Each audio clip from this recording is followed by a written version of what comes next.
दोस्तों ये बात हम आपको पहले ही बता चुके हैं कि साल 2026 भारत के लिए ऑफर्स का साल है। बड़ी खबर ब्रिटिश कंपनी रॉल्स रॉयस से, जहां पर रॉल्स रॉयस ने कसम खा ली है कि अब भारत के कावेरी प्रोजेक्ट को फिर से जिंदा किया जाएगा। जिंदा शब्द का इस्तेमाल यहां पर इसलिए किया जा रहा है क्योंकि भारत इस प्रोजेक्ट पर पिछले 40 सालों से काम कर रहा है और आज भी हम उतना थ्रस्ट अचीव नहीं कर पाए हैं कि जिसके बाद हम इस इंजन को किसी फाइटर जेट में इस्तेमाल कर पाए। आज ये इंजन लिमिट हो चुका है एक यूएवी और यूसीएवीज के लिए, लेकिन अब रॉल्स रॉयस का प्रॉमिस है कि भारत के कावेरी इंजन प्रोजेक्ट को कावेरी 2.0 के तहत फिर से रिस्टार्ट किया जाएगा और ये डायरेक्टली हेल्प करेगा भारत के एमका प्रोग्राम में। और रॉल्स रॉयस का ये तक कहना है कि हम इन दोनों ही प्रोजेक्ट पर पैरेलली लेकिन अलग अलग काम करेंगे। दूसरी खबर भारतीय डिफेंस कंपनी कल्याणी ग्रुप से सामने निकल के आ रही है, जहां पर कंपनी ने अब अपने सबसे एडवांस 105 mm के एडवांस बुर्ज, जिन्हें टूरेट कहा जाता है, उसका खुलासा किया है। और अब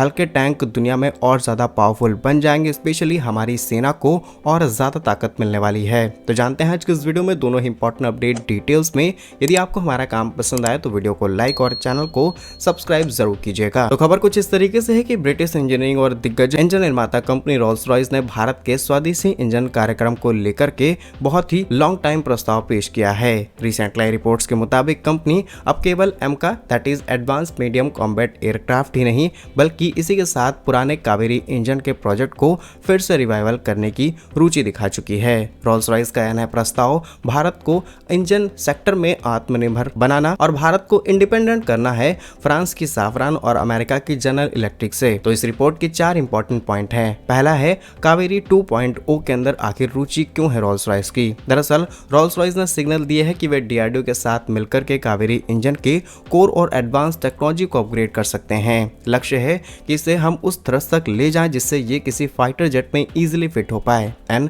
the target is 90 to 99 kilo Newton thrust तक इसे ले जाना है और इसे सक्सेसफुल इंजन बनाना है। दैट मीन्स कि इसे हम डायरेक्टली तेजस MK1 या फिर भविष्य में और भी कोई नया फाइटर जेट हम लाते हैं तो उसमें इस्तेमाल हो पाए। ऑलरेडी भारत का कावेरी इंजन हमारे घातक यूसीवी में फिट होने के लिए बिल्कुल परफेक्ट है, लेकिन अगर हम इसका थोड़ा सा थ्रस्ट और ज्यादा बढ़ा लेते हैं तो डेफिनेटली ये एक फाइटर जेट में फिट होने के लायक बन जाएगा। दूसरा है बियॉन्ड एमका। कंपनी केवल लड़ाकू विमान तक सीमित नहीं रहना चाहती बल्कि उन्होंने प्रस्ताव दिया है कि एमका के लिए डेवलप किए गए इंजन के जितने भी कोर्स होंगे उनका इस्तेमाल, उनकी टेक्नोलॉजीज का इस्तेमाल नेवल पर्पसन के लिए और हेलीकॉप्टर्स के इंजन के लिए भी किया जाएगा। और ये काफी इंपॉर्टेंट और बड़ा प्रस्ताव है। Rolls Royce is the company जो कि भारत के अंदर सालों से ऑपरेट हो रही है। मरीन से लेकर के डिफेंस, टैंक और हमारी अलग अलग सेनाएं इनका बहुत लंबे समय से इस्तेमाल कर रही है। इन्होंने काफी बड़ा गैप मेजर किया है भारत के अंदर, फिर चाहे वो नेवल इंजन का हो। मोस्टली नेवल इंजन्स अभी तक भारत में यूक्रेन से आते थे, लेकिन रशिया यूक्रेन कॉन्फ्लिक्ट की वजह से वो इंजन सप्लाई चेन भी डिस्टर्ब हुई है। हालांकि कई और कंट्रीज ने भारत को प्रपोजल्स दिए हैं कि वो भारत के साथ ऐसे इंजन्स तैयार करेंगे एंड ऑल्सो डीआरडीओ भी पैरेलली इंजन को बनाने का काम कर रही है। लेकिन कावेरी इंजन पर हम जो पिछले 40 सालों से काम कर रहे हैं उसका आउटपुट हमें क्या देखने को मिला है, हम कैसे गारंटी ले सकते हैं कि हम नेवल या फिर हेलीकॉप्टर इंजन्स पर काम करेंगे और ये डेवलपमेंट भी हमें 10 सालों बाद एक पॉजिटिव इम्पैक्ट लाती हुई नजर आएगी। तो इससे बढ़िया ऑफर है कि हम किसी बड़ी अच्छी डिफेंस कंपनी के साथ पार्टनरशिप करते हुए इनके रिसर्च एंड डेवलपमेंट पर देश के अंदर काम करें, सो दैट हमारे पास टेक्नोलॉजी भी होगी, हमारे पास डेवलपमेंट भी होगा और हमारे पास एक फाइनल प्रोडक्ट भी होगा जिसका इस्तेमाल रियल टाइम रियल वर्ल्ड में किया जा सकता है। थर्ड पॉइंट इज 100% IP और टेक्नोलॉजी ट्रांसफर। रॉल्स रॉयस ने भारत को इंटेलेक्चुअल प्रॉपर्टी राइट्स यानी कि पूर्ण अधिकार देने का वादा किया है। इसका मतलब है कि भारत अपनी जरूरत के हिसाब से इंजन में बदलाव कर सकेगा और किसी तीसरे देश को एक्सपोर्ट भी कर पाएगा। अगर रॉल्स रॉयस चाहती तो ये इंजन की टेक्नोलॉजीज भारत को दे सकती थी और सिर्फ इस पर लिमिट लगा देती। दैट मीन्स कि भारत इंजन को अपने हिसाब से तैयार करता, अपने हथियारों के लिए इस्तेमाल कर सकता था, लेकिन किसी तीसरे देश को एक्सपोर्ट ना कर पाता। लेकिन इनके ऑफर में क्लियर मेंशन है कि भारत इस इंजन को इजीली एक्सपोर्ट कर सकता है या फिर इस इंजन का इस्तेमाल करते हुए एक final product like fighter jet, कोई यूएवी, कोई टैंक, कुछ भी तैयार होता है हम उसे डायरेक्टली एक्सपोर्ट कर पाएंगे। And last 6 generation engine technologies एमका MK2 के लिए Rolls Royce variable cycle engine, जिसे शॉर्ट फॉर्म में VC कहा जाता है, इस तकनीक को देने का प्रस्ताव दे चुका है, जो कि वर्तमान में जितने भी इंजन इस्तेमाल हो रहे हैं उनके कंपैरिजन में 30% ज्यादा रेंज और परफॉर्मेंस लेकर के सामने आता है। अब आप खुद सोच सकते हैं कि रॉल्स रॉयस का ये ऑफर भारत के लिए कितना ज्यादा यूजफुल है। हालांकि जनरल इलेक्ट्रिक ने प्रॉमिस कर दिया है कि वो अपने F404 engine that is Tejas MK1A engine, उनका फाइनल असेंबली लाइन भारत में सेटअप होगी। जनरल इलेक्ट्रिक के बाद साफरान ने प्रॉमिस किया है कि राफेल में लगे हुए M88 इंजन की फाइनल असेंबली लाइन भारत में आएगी। रूस का भी कुछ ऐसा प्रस्ताव सामने निकल के आ चुका है और अब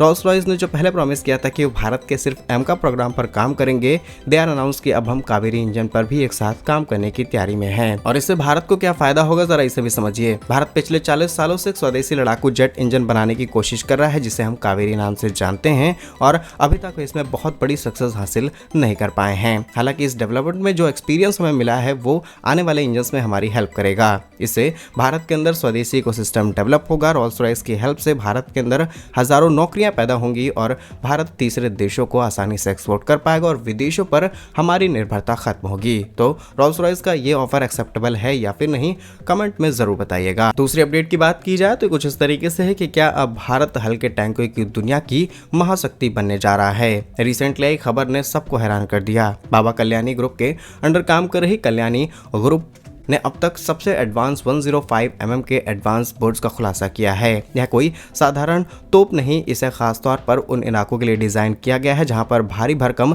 T-90 या फिर अर्जुन टैंक नहीं पहुंचे जा सकते। रिपोर्ट्स के मुताबिक यह बोर्ड केवल भारत के जोरावर लाइट टैंक का एक बड़ा विकल्प है, बल्कि इसे दुनिया के पहिए वाले आर्म्ड व्हीकल्स की तरह भी देखा जा रहा है। आखिर 105 mm की तोप की मारक क्षमता कितनी है और क्यों इसे पहाड़ों का अजय शिकारी कहा जा रहा है, चलिए समझते हैं। दरअसल कल्याणी ग्रुप यह एक नया गन सिस्टम क्रांतिकारी प्रोजेक्ट है जिसमें लो रिकॉइल है, यानी कि इस बुर्ज में लो रिकॉइल तकनीक का इस्तेमाल किया गया है, जिसका मतलब है कि फायरिंग एक वक्त में बहुत कम झटके मारती है। इसकी वजह से इन्हें हल्के वाहनों पर आसानी से लगाया जा सकता है। दूसरा है ऑटो लोडर। इसमें एडवांस ऑटो लोडर लगा है जो कि चालक दल यानी कि क्रू की संख्या को कम करता है और फायरिंग रेट को तेज बनाता है। तीसरा है प्रिसीजन। इसमें लगे हुए high tech sensors laser range finders काम करते हैं जो कि इसे दिन या रात दुश्मन के किसी भी सटीक ठिकाने को निशाना बनाने के लिए बिल्कुल परफेक्ट हैं। आखिर भारत को 105 बुर्ज की इतनी जरूरत आखिर क्यों है? दरअसल लद्दाख और अरुणाचल प्रदेश जैसे ऊंचे इलाकों में ऑक्सीजन की कमी होती है